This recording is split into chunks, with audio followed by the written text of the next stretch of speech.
Assalamu alaikum. My name is Mohammad Ali Raza and welcome to my YouTube channel Concept of Chemistry. Today I am going to discuss with you chapter 13 and secondary chemistry, and the article is preparation of carboxylic acids. That how we can prepare carboxylic acid we will discuss in this article. What we will learn in this article, the first content of this article is preparation of carboxylic acid that I have discussed with you, and how we can prepare carboxylic acid. Now I will discuss different methods.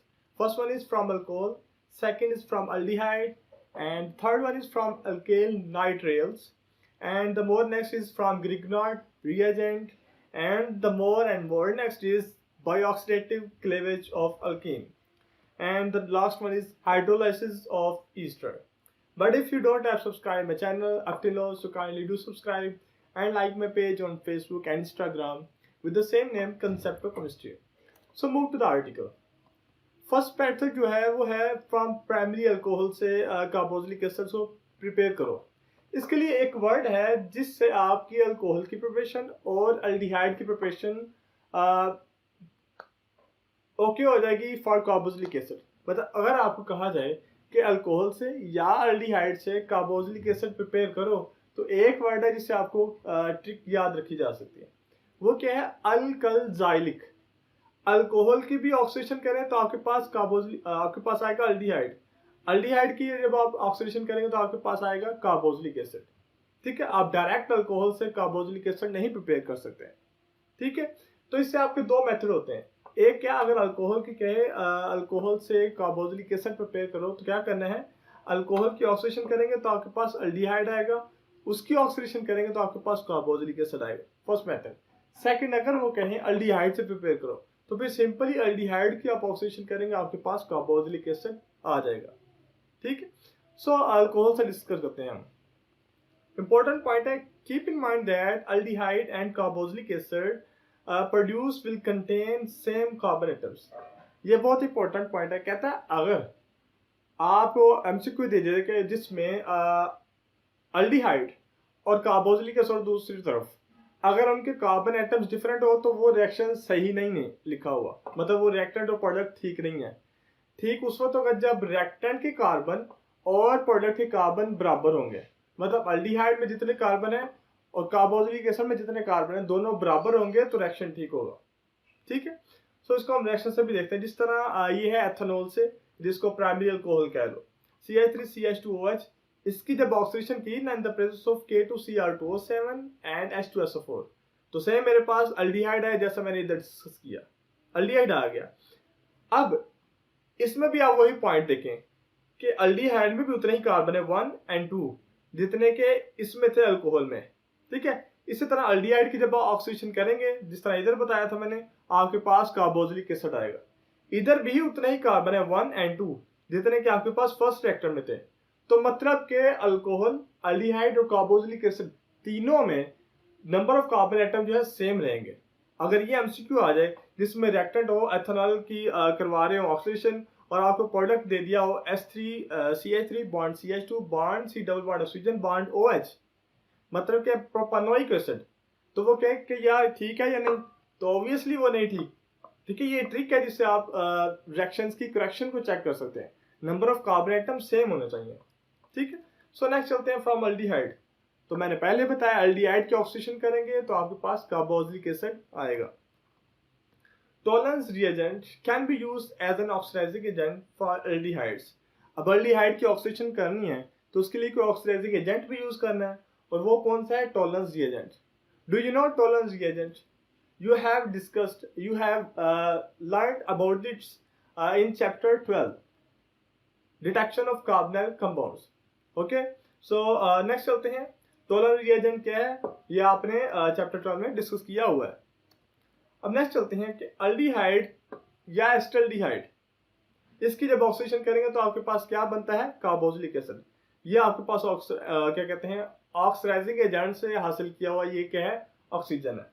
ये bracket का मतलब यही होता है कि ये oxygen जो है ऑक्सीडाइजिंग एजेंट से हासिल किया गया, और वो ऑक्सीडाइजिंग एजेंट क्या है? वो टॉलरेंस रिएजेंट है. ठीक है, ये एज ए रिप्रेजेंटेटिव जिस तरह समझ लें आप. अब इसकी ऑक्सीडेशन होगी तो सेम एज इट इज क्या बनेगा आपके पास? Carboxylic acid. अच्छा, अगर आपको नहीं पता चलता कि कौन सा प्रोडक्ट बनेगा तो आप सिंपल लिखें एस्टल्डिहाइड, साथ ये लिखें आप क्या कहते हैं ब्रैकेट में ऑक्सीजन को। आप फिर देखेंगे इसमें कितने कार्बन, 2 कार्बन। 2 कार्बन वाला कौन सा कार्बोक्सिलिक एसिड है? तो ऑब्वियसली वो एथेनोइक एसिड ही है, CH3 bond C double bond oxygen. ठीक है, इससे जो पहले वाला वो HCOOH है, उसमें 1 कार्बन आता है। इससे आगे वाला जो है उसमें 3 कार्बन आते हैं। ठीक है, तो इससे भी आप क्या है रिमेंबर कर सकते हैं। अगर आपको दे दिया जाए एस्टल्डिहाइड 3 वाला, मतलब CH3 CH2 bond C double bond oxygen bond hydrogen, तो आप इधर कौन सा लिखोगे? प्रोपानोइक एसिड, क्योंकि इधर भी 3 कार्बन एटम आ जाएंगे ना फिर। क्लियर है? सो this bracket oxygen means that it is obtained from oxidizing agent. I have already discussed with you that this bracket shows that it is obtained from the oxidizing agent, and you can understand it as a representative of oxidizing agent. From alkane nitriles. First thing is, what is nitrile? Nitrile क्या है? The compounds having bond C triple bond N group are known as nitrile. ऐसे compound जिसमें bond CNO या bond C triple bond N open करके जिस तरह लिख लें, ये अगर हो तो उसे कहते हैं नाइट्राइल। अब वर्ड इधर क्या है? Alkane nitrile. मतलब अगर अल्केन के साथ CH3 के साथ अल्काइल ग्रुप के साथ नाइट्राइल लग जाएगा तो वो अल्केन नाइट्राइल बन जाएगा। ओके, सो नेक्स्ट होते हैं, what is alkane nitrile? I have discussed. ये आप देखें, ये प्रिपरेशन अगर रिएक्शन मतलब क्वेश्चन आ जाता है कि प्रिपेयर अल्केन नाइट्राइल, इधर तो हम डिस्कस कर रहे हैं कार्बोक्सिलिक एसिड कैसे बनना है, लेकिन इधर रिएक्शन ये भी है कि अल्केन नाइट्राइल कैसे बनाया जाता है। पहले अल्केन नाइट्राइल बनाएंगे, फिर अल्केन नाइट्राइल से कार्बोक्सिलिक एसिड बनाएंगे। और वो कैसे बनता है? मिथाइल क्लोराइड से आप पोटेशियम साइनाइड के साथ रेड करेंगे तो आपके पास क्या बन जाएगा? Alkane nitrile. मिथाइल ग्रुप के साथ साइनाइड ग्रुप लगा हो, या इसको जनरली मैं कहूँ R बॉन्ड CN, ये क्या है? अल्केन नाइट्राइल है। अब हम आते हैं मेन रिएक्शन की तरफ के कैसे प्रिपेयर करना है अल्केन नाइट्राइल से carboxylic acid. Cyanide will be just replace with bond COOH group. ये ट्रिक है इस रिएक्शन की कि जो आपके पास साइनाइड ग्रुप होगा, बॉन्ड CN होगा, उसने चेंज हो जाना बॉन्ड COOH में। ठीक है, इसको हम रिएक्शन से भी देखते हैं। ये आप देखें CH3 bond C double triple bond N, और साथ में आपके पास क्या कहते हैं वाटर है, उसके अंदर एसिड को डिसॉल्व किया हुआ है। तो आपके पास ये देखें CH3 same as it is, और ये CN की जगह इधर देखें COOH लग गया। ठीक है, जस्ट CN ने चेंज हुआ है और बाकी आपके पास अमोनियम क्लोराइड आ गया। क्लियर है? तो इस तरह अल्केन नाइट्राइल से कार्बोक्सिलिक एसिड प्रिपेयर कर सकते हैं। अब नेक्स्ट है CH3 bond C triple bond N plus hydrogen water. इसमें HCl को नहीं डिसॉल्व किएगा, सिंपल वाटर के साथ रिएक्शन है, तो इसमें भी सेम वही प्रोडक्ट बनेगा, just with the difference of by product. इधर जो आपके पास आएगी अमोनिया गैस। ठीक है, तो इस तरह आप अल्केन नाइट्राइल से प्रिपेयर कर सकते हैं। अगर आपको रिएक्शन दिया जाए कि CH3 bond CH2 bond CH2 bond C triple bond N है, उससे कौन सा कार्बोक्सिलिक एसिड आएगा, तो क्या आप बता सकते हैं? जस्ट आपने क्या करना है, जो पहले हैं CN से पहले जो ग्रुप्स हैं, जितने भी वो अल्काइल ग्रुप हैं वो लिखें, और CN की जगह आप सिंपल COOH लगा दें, तो आपका प्रोडक्ट बन जाएगा। सो नेक्स्ट चलते हैं फ्रॉम ग्रिकोनॉल रिएजेंट। ये बहुत इंपॉर्टेंट है। How to prepare this reaction? Proceed by passing dry ice. ये रिएक्शन जो है ना, ड्राई आइस को पास करने से क्या अकर होता है। अब इधर है ड्राई आइस क्या है? ड्राई आइस कहते हैं सॉलिडिफाइड कार्बन डाइऑक्साइड को। ठीक है, जब उसको सॉलिडिफाई किया ना कार्बन डाइऑक्साइड को, वो होती है ड्राई आइस। अब इसको ड्राई क्यों कहते हैं? क्योंकि उसके अंदर वाटर नहीं होता, इसलिए उसको ड्राई आइस कहते हैं।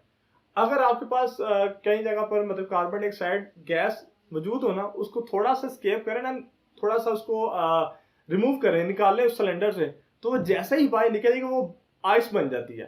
ठीक है, तो इसलिए उसको क्या कहते हैं फिर? Dry ice. Throw ethereal solution of Grignard reagent. Ethereal solution का मतलब क्या है? ईथर का सॉल्यूशन। ग्रिकोनॉल रिएजेंट के साथ ईथर का सॉल्यूशन, उसे कहते हैं एथरियल सॉल्यूशन।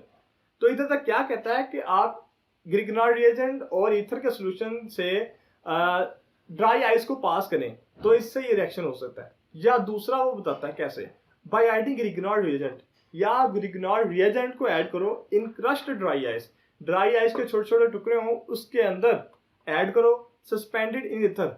और वो जो क्या कहते हैं क्रश्ड ड्राई आइस है, वो सस्पेंडेड हो किसमें? ईथर के अंदर। तो ये दो वेज हैं जिससे आप इस रिएक्शन को प्रोसीड कर सकते हैं, एग्जिस्ट कर सकते हैं। Dry ice I have discuss. अब आते हैं हम रिएक्शंस की तरफ। ये जो कार्बोक्सिलिक एसिड बनता है ना ग्रिगनॉर्ड रिएजेंट से, ये बनता है by addition of carbon dioxide. अब इससे पहले ना कार्बन डाइऑक्साइड के साथ कोई अप्स एंड डाउन करना पड़ता है, तो वो मैंने लिखा हुआ है। ये कार्बन डाइऑक्साइड है, ऑक्सीजन की इलेक्ट्रोनेगेटिविटी है 3.5 और कार्बन की है 2.5। तो ऑक्सीजन की पावर ज्यादा है कार्बन से इलेक्ट्रॉन खींचने की। तो ये क्या करता है, ये वाला बॉन्ड पेयर अपने ऊपर शिफ्ट कर लेता है।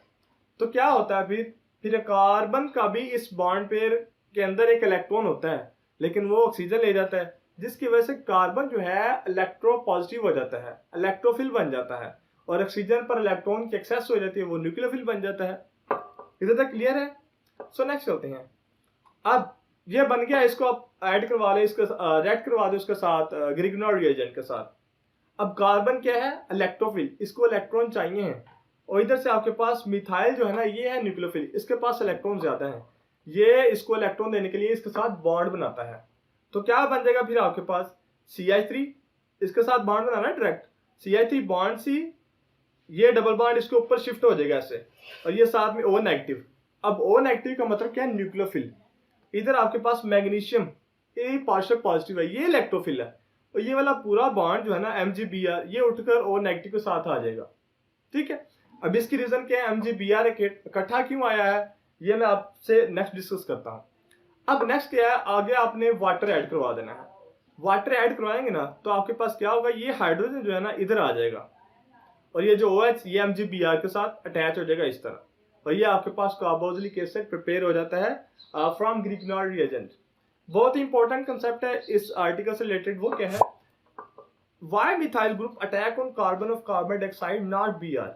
अब इस ग्रिगनॉर्ड रिएजेंट में हम देख रहे हैं कि मिथाइल ग्रुप पर भी पार्शियल एक्टिव है और ब्रोमीन पर भी पार्शियल एक्टिव है, तो फिर मिथाइल ही क्यों अटैक कर रहा है इस कार्बन पर, ये ब्रोमीन क्यों नहीं अटैक कर रहे, इसकी रीजन क्या है, इसकी रीजन हम डिस्कस करते हैं। Grignard reagent, its general formula is RMgX। ठीक है, इसमें एक अल्काइल ग्रुप होता है, एक मैग्नीशियम होता है, एक हैलोजन होता है X। It has two parts, one is polar covalent bond and other is ionic bond. इसमें ना दो पार्ट होते हैं ग्रिगनॉर्ड रिएजेंट में, एक पोलर और एक होता है आयनिक। आयनिक जो होता है ना वो दो मतलब ग्रुप्स पर कंटेन करता है, इसको हम डिस्कस करते हैं। अब इसमें हम देखते हैं कौन सा पोलर है कौन सा आयनिक है, क्या क्राइटेरिया है, किस बेस पर उन्होंने पोलर कहा है, किस बेस पर उन्होंने आयनिक कहा है, वो हम डिस्कस करते हैं। ये मैंने लिखा है ग्रिगनॉर्ड रिएजेंट। ठीक है, both polarity and ionic bond is decided on the basis of difference of electronegative difference। कहते हैं ये पोलर कह रहा हूं और जो आयनिक कह रहा हूं ये किस बेस पर डिसाइड किया गया, ये इलेक्ट्रोनेगेटिव डिफरेंस की बेस पर डिसाइड किया गया है। क्या क्राइटेरिया वो हम डिस्कस करते हैं। If electronegativity difference is up to 1.7 then bond will be polar covalent. कहता है अगर electronegativity difference between two atoms 1.7 तक है तो वो कौन सा होगा, पोलर कोवलेंट होगा।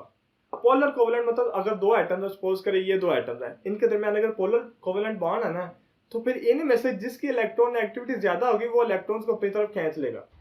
अगर सपोज करें इसकी इलेक्ट्रॉन एक्टिविटी ज्यादा है ना तो ये बॉन्ड अपनी तरफ खींच लेगा, अगर इसकी ज्यादा तो ये बॉन्ड अपनी तरफ खींच लेगा। ये पोलर में सिनेरियो होता है।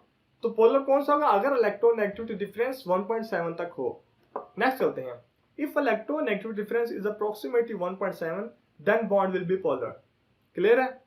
So next चलते हैं। If the difference of electronegativity is more than 1.7 then bond will be ionic। Transfer of electron from one atom to other। तो कहता है अगर electronegativity difference 1.7 से भी एक्सीड कर जाता है तो फिर वो बॉन्ड होगा आयनिक, मतलब एक एटम इलेक्ट्रॉन देगा और दूसरा उसको एक्सेप्ट करेगा। तो इस तरह मतलब पॉजिटिव और नेगेटिव या कैटाइन और एनाइन एक बॉन्ड की फॉर्म में क्या कहते हैं, पैक्ड हो जाते हैं। सो नेक्स्ट चलते हैं। If electronegative difference greater than 1.7 then bond will be ionic. Okay, so next चलते हैं। अब हम देखते हैं इसमें तीनों में कौन सा पोलर है कौन सा आयनिक है। अब इसमें पहले मैंने लिखी है कार्बन की इलेक्ट्रोनेगेटिविटी कितनी है 2.5, मैग्नीशियम की कितनी है 1.2, तो डिफरेंस कितना आता है 1.4। मतलब इस कार्बन इस मैग्नीशियम के दरमियान जो डिफरेंस है ना वो कितना है 1.4, मतलब कि अप टू 1.7 है ना, अप टू 1.7 का मतलब क्या है 1.7 से नीचे नीचे हो सकती है या 1.7 हो तो वो पोलर है। तो इससे हमें पता चला कि ये जो CH2 बॉन्ड Mg है ना ये है पोलर। अब पोलर में कार्बन की इलेक्ट्रॉन एक्टिविटी है ज्यादा, तो ये मैग्नीशियम के इलेक्ट्रॉन अपनी तरफ खींच लेगा, जिसकी वजह से ये एज ए न्यूक्लियोफिल एक्ट कर रहा है। ओके, सो नेक्स्ट पॉइंट वो क्लियर होता है कि आयनिक कौन सा है। अब इधर जो हैलोजन है ना, क्लोरीन को ले रहा हूं मैं, उसकी इलेक्ट्रॉन एक्टिविटी है अप्रोक्सीमेटली 3, और इधर मैग्नीशियम जो है वो 1.2, तो डिफरेंस आता है 1.8, इस केस में आ रहा है 1.7 से ज्यादा है, तो ये क्या है, आयनिक। इधर मैग्नीशियम इलेक्ट्रॉन दे रहा है और ये हैलोजन जो है वो ले रहा है, तो ये केटाइन और एनाइन क्लोज फॉर्म में है। इसलिए जब भी हम रिएक्शन में देख रहे हैं ना, ये मैग्नीशियम और एक्स जो है ना इकट्ठे चल रहे हैं, इसलिए मैंने ओ नेगेटिव के साथ Mg लगाया था इकट्ठा, अलग अलग नहीं। तो ये रीजन है कि मिथाइल जो है अटैक करता है इलेक्ट्रोफिल पर due to being the polar, और ये आपके पास क्या है, आयनिक है। अगर ये पोलर होता तो ये जाता, लेकिन ये क्या है, आयनिक है, ये क्लोजली पैक्ड है, अकेला ब्रोमीन अटैक नहीं कर सकता। क्लियर है? सो नेक्स्ट चलते हैं भाई, oxidative cleavage of alkenes. Oxidative cleavage का मतलब ऑक्सीजन को ऐड करवा कर ऑक्सीडेशन होती है, उसे कहते हैं ऑक्सीडेटिव क्लीवेज ऑफ अल्कीन। इससे बनेगा क्या, बनेगा तो वही जो हम डिस्कस कर रहे हैं, कार्बोक्सिलिक एसिड। सो नेक्स्ट चलते हैं, when cleavage will occur then aldehyde will be form. कहता है जब आप अल्कीन की ऑक्सीडेशन करेंगे ना, तो आपके पास बनेगा aldehyde. Then what, that aldehyde will be oxidised to carboxylic acid. फिर आप दोबारा उसकी ऑक्सीडेशन करेंगे तो आपके पास बनेगा कार्बोक्सिलिक एसिड।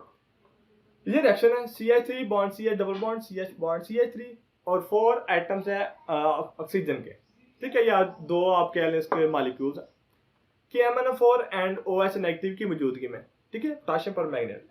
अब इससे आपके पास क्या बन जाता है जी, 2 मॉलिक्यूल एसिटिक एसिड के। अब इसके ना 2 स्टेप का मैकेनिज्म मैंने आपके लिए ना आसानी के लिए मैंने लिखा है, ताकि आपको समझ लगे हुआ क्या है, वो मैं दिखाता हूँ आपको। मीनिंग ऑफ इसका क्या है, ये मैं काफी लेक्चर में डिस्कस कर चुका हूँ कि इसका मतलब होता है it is obtained from the oxidizing agent, or you can understand that it is the representative of oxidizing agent। अब हुआ क्या है इस रिएक्शन में, हुआ क्या है वैसे, ये आपके पास आ गया ये वाला मेन रिएक्टेंट। अब इधर है 4 ऑक्सीजन के एटम, मैंने 2 इधर लिखे हैं, अभी 2 मैंने लिए हैं। होगा क्या, ये वाला जो डबल बॉन्ड है इधर से टूटेगा, तो क्या बनेगा CH3 बॉन्ड C, ये जो ऑक्सीजन आना ना वो इसके साथ ऊपर आएगा डबल बॉन्ड ऑक्सीजन, और ये हाइड्रोजन साथ रहेगा। कैसे, ये आप इधर देख लें, ये वाला CH3 bond C double bond oxygen bond hydrogen. Same इसी तरह ये CH3 बॉन्ड C, ये जो हाइड्रोजन है ये एक साइड पर आ जाएगा, और ये जो ऑक्सीजन आना ना 2 में से एक इसके पास आएगा, वो इसके साथ ऊपर डबल बॉन्ड आएगा, जिस तरह ये लिख दिया। तो 2 आपके पास क्या आ गए, अल्डिहाइड आ गई या एस्टल्डिहाइड आ गई। अब 2 मैंने इधर यूज किए 4 में से, और 4 में से बाकी 2 मैं इधर यूज कर रहा हूँ। आपको मैंने लेक्चर के इस आर्टिकल के स्टार्ट में बताया, जब अल्डिहाइड की ऑक्सीडेशन करते हैं आपके पास कार्बोक्सिलिक एसिड आता है, तो ये आप देखें अल्डिहाइड ही है, एस्टल्डिहाइड है ना, तो एक ऑक्सीजन जाएगा इसमें, तो क्या बनेगा CH3C, एक ऑक्सीजन ये और एक ऑक्सीजन और आएगा, तो क्या बनेगा CH3COOH। सेम इसी तरह इधर भी, ये भी CH3COOH बन जाएगा। तो इस तरह आपके पास 2 मोल आते हैं, 2 मॉलिक्यूल आते हैं एसिटिक एसिड के from the oxidative cleavage of alkyne. So next चलते हैं, ये कुछ इंपॉर्टेंट पॉइंट्स हैं जो आपको मतलब के कंसेप्चुअल आ सकते हैं एंट्री टेस्ट में या बोर्ड के एग्जाम में। If one alkyl group is attached with doubly bonded carbon then it will be change first into aldehyde. कहता है अगर कोई अल्काइल ग्रुप अटैच है, मतलब CH3 अटैच है किसी डबल बॉन्डेड कार्बन के साथ, जिस तरह हमने डिस्कस किया CH3 bond CH double bond, तो ये डबल बॉन्डेड कार्बन के साथ अल्काइल ग्रुप अटैच है, तो फिर क्या होगा, it will be change into aldehyde. तो एल्डिहाइड में चेंज होगा, हमने देखा भी है, और फिर ये कार्बोक्सिलिक एसिड में, देन कार्बोक्सिलिक एसिड। ये पॉइंट क्लियर है? सो नेक्स्ट चलते हैं, if doubly bonded carbon don't have alkyl group. अब वो कहता है अगर डबली बॉन्डेड कार्बन कोई अल्काइल ग्रुप नहीं रखता, then what, then it will be converted into CO2 plus water through formaldehyde. तो फिर क्या करेगा, ये फॉर्मल्डिहाइड में चेंज होगा, एस्टल्डिहाइड में नहीं, फॉर्मल्डिहाइड में चेंज होगा, और फिर ये जाएगा कार्बन डाइऑक्साइड और वाटर में। इसको मैं रिएक्शन से भी शो कराऊंगा। अब नेक्स्ट है, if 2 alkyl groups are attached with doubly bonded carbon then ketone will be form. अब वो कहता है 2 अगर अटैच हों क्या कहते हैं alkyl group with doubly bonded carbon, तो फिर आपके पास क्या बनेगा, कीटोन। ओके, और कीटोन ऑक्सीडाइज नहीं होता। अगर कहा जाए कीटोन को प्रिपेयर कौन को कन्वर्ट करो कार्बोक्सिलिक एसिड में, so it is not possible because ketone is resistant to oxidation. Due to its stability. So next चलते हैं। अभी आप देखें, ये है केस कौन सा, जब double bonded carbon don't have alkyl group, ये डबल बॉन्डेड कार्बन है, इसके आगे कोई अल्काइल ग्रुप नहीं है, तो फिर क्या होगा, ये वाली जो साइड है ये तो चेंज हो गई RCHO में, एस्टल्डिहाइड में, लेकिन ये वाली जो चीज क्या है, ये वाली जो साइड है ये फॉर्मल्डिहाइड में चेंज हो गई, जैसा मैंने इधर डिस्कस किया था, ठीक है, थ्रू फॉर्मल्डिहाइड में फिर वो कार्बन डाइऑक्साइड और वाटर में चेंज होगा, ठीक है। ये देखें, ये फिर क्या है, वाटर और कार्बन डाइऑक्साइड में चेंज हो गया, और इसकी जब ऑक्सीडेशन की तो ये आपके पास कार्बोक्सिलिक एसिड आ गया। अब ये वाला पॉइंट, अगर कहता है दो अल्काइल ग्रुप अटैच हो डबली बॉन्डेड कार्बन के साथ, एक ये और एक ये, तो फिर क्या होगा, ये वाली side R bond C double bond इधर जब टूटेगा, जैसा मैंने पहले डिस्कस किया, तो इधर आपके पास ऑक्सीजन अटैच हो गए, तो क्या बनेगा, R bond C double bond oxygen bond R, और इधर आपके पास क्या बनेगा, R bond C double bond oxygen bond H, ये बन जाएगा। तो कीटोन के आगे फर्दर ऑक्सीडेशन नहीं है, लेकिन इधर एस्टल्डिहाइड है तो वो फर्दर ऑक्सीडाइज होता है कार्बोक्सिलिक एसिड, तो उसकी ऑक्सीडेशन हो गई है। सो आगे हम डिस्कस करते हैं हाइड्रोलिसिस ऑफ ईस्टर, ईस्टर की हाइड्रोलिसिस। अब हाइड्रोलिसिस किसे कहते हैं, हाइड्रोलिसिस कहते हैं वाटर को ऐड करने के जरिए से ना आगे जो कंपाउंड है उसमें हाइड्रोजन या हाइड्रोक्सल ग्रुप को ऐड करवाना, और ऐड करवाकर उस कंपाउंड को ब्रेक करना, ये हाइड्रोलिसिस। हाइड्रोलिसिस क्या है, वाटर को ऐड करवाना मेनली, और फिर नेक्स्ट क्या है, वाटर को ऐड करवाकर उसका हाइड्रोजन या हाइड्रोक्सल ग्रुप जिसके साथ रिएक्ट कर रहा है उसमें ऐड करवाना, ये है हाइड्रोलिसिस। मतलब ऐसे समझ लें, breaking of compound by addition of water is hydrolysis. Okay, so next चलते हैं। First reaction with NaOH and then with HCl। इसमें ना फर्स्ट रिएक्शन जो होगा वो होगा NaOH के साथ, सोडियम हाइड्रोक्साइड के साथ, और फिर HCl के साथ। अब ईस्टर क्या है, ईस्टर होता है R bond C double bond oxygen bond OR, ये होता है ईस्टर। अगर आप कार्बोक्सिलिक एसिड का जनरल फार्मूला जानते हैं ना, तो फिर तो आपको कोई इशू नहीं। कार्बोक्सिलिक एसिड का जनरल फार्मूला लिखिए R bond C double bond oxygen bond OH। अब OH है ना, तो OH में H की जगह आप R लगा दें, आपके पास ईस्टर बन जाएगा। क्लियर है? सो नेक्स्ट चलते हैं। पहला रिएक्शन आपने NaOH के साथ किया, ठीक है, उसमें क्या किया, C2H5 को आप उसकी जगह पर Na लिख दें, सोडियम, ठीक है, ये आ जाएगा आपके पास सोडियम एसीटेट। ओके, और बाकी ये C2H5 सोडियम की जगह आएगा जब, तो आपके पास क्या बन जाएगा, एथेनॉल, ठीक है। ये हाइड्रोलिसिस का पहला स्टेप है, इसे कहते हैं सोडियम एसीटेट और ये कहते हैं इथाइल एसीटेट। इधर इथाइल लगा हुआ इसके लिए इसको इथाइल एसीटेट, और इधर सोडियम है तो इसको सोडियम एसीटेट। सो नेक्स्ट चलते हैं, नेक्स्ट रिएक्शन है हमारा HCl के साथ। HCl को हमारा रिएक्ट करवाया तो क्या बना जी, सोडियम की जगह आपके पास ये वाला हाइड्रोजन आ जाएगा, और हाइड्रोजन की जगह ये सोडियम चला जाएगा, सब्स्टिट्यूशन हो जाएगी, तो आपके पास क्या बन जाएगा, NaCl, और इधर आपके पास बन गया कार्बोक्सिलिक एसिड। ये बहुत इंपॉर्टेंट पॉइंट है जो मैं डिस्कस करने लगा हूँ। Hydrolysis is actually with water but no water. कहते हैं हाइड्रोलिसिस तो एक्चुअली वाटर के साथ होती है, इधर तो कोई हमने वाटर ऐड नहीं किया, तो फिर क्या ये हेडिंग गलत है या हमारा जो मतलब बताया गया है वो गलत है? ये भी ठीक है और वो भी ठीक है।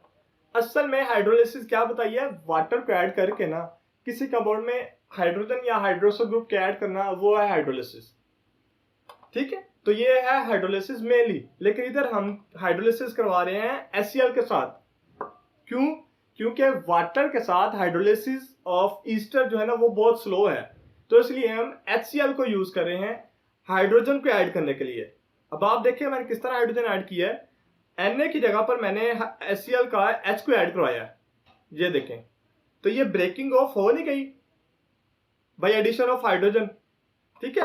वाटर के साथ भी यही करना था, उसका हाइड्रोजन हम रिप्लेस करवा देना था, तो वो हाइड्रोलाइसिस हो जाती थी, लेकिन वो स्लो होने की वजह से हम एसिड को यूज करते हैं फॉर हाइड्रोलिसिस, और इसका हमने हाइड्रोजन को इसमें ऐड करवा दिया, तो ये है hydrolysis of Easter. So this was the very important article of chapter 13, second year chemistry. So if you find some good things from this article, so give feedback, stay tuned and stay happy. Thank you.